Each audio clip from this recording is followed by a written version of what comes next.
Assalamualaikum warahmatullahi wabarakatuh. Hi friends! Today we want to share a story that really touched our heart. It's about how Prophet Muhammad sallallahu alaihi wasallam earned the title Al-Amin, which means the trustworthy. You know, in a world where trust can be hard to find, it's amazing to learn about someone who was so honest, so reliable, and even his enemies trusted him. From a young age, Prophet Muhammad sallallahu alaihi wasallam was known for his good character. He never lied, never broke a promise, and always treated people with kindness and fairness. Whether he was dealing with family, friends, or strangers, he was so always respectful to others. That's why people in Mecca admired him so much, even when before he became a prophet. Waalaikumsalam, Sabra. You're absolutely right, but the really horrible is that his title Alamin is something he gave himself.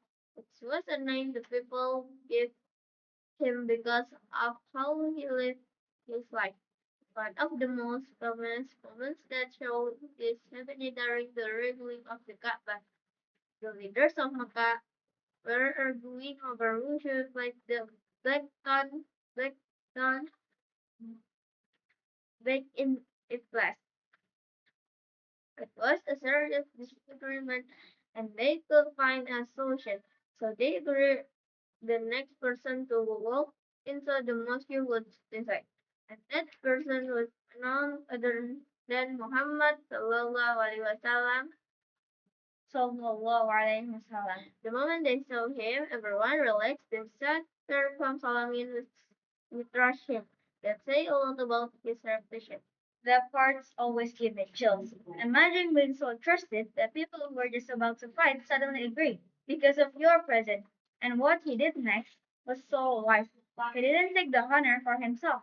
Instead, he placed back the black stone on a cloth and asked each tribe leader to move a corner. Then he lifted the stone and placed it in its spot. It was fair, peaceful, and respectful for everyone. That's the kind of leadership we need. Someone who brings people together, not divides them.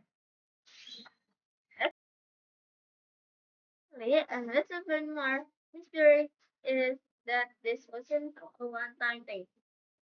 So his life, Prophet Muhammad sallallahu alaihi wasallam continued to show deep presence and function.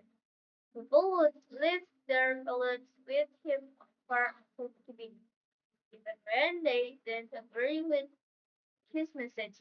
That's how deep their trust was. When Alamin isn't just about telling truth, it was about living with together every single day. And I think that's a lesson we can all take with us. Yes, it reminds me that trust is something we build through our actions. It's not about being perfect. It's about being consistent, fair, and kind. Prophet Muhammad sallallahu alaihi wasallam showed us that true strengths come from character. And if we want to be trusted, we have to live in a way that earns that trust, just like Prophet Muhammad did. Well said, Sabira. So let's try to follow his example in our own life. Let's be honest, keep our promise, and treat others with respect. Because in the end, being their trustworthy is one of the best qualities a person can have. I think that's all for us. Thank you for listening. We're sorry if of any mistake. Wassalamualaikum warahmatullahi wabarakatuh. Bye bye.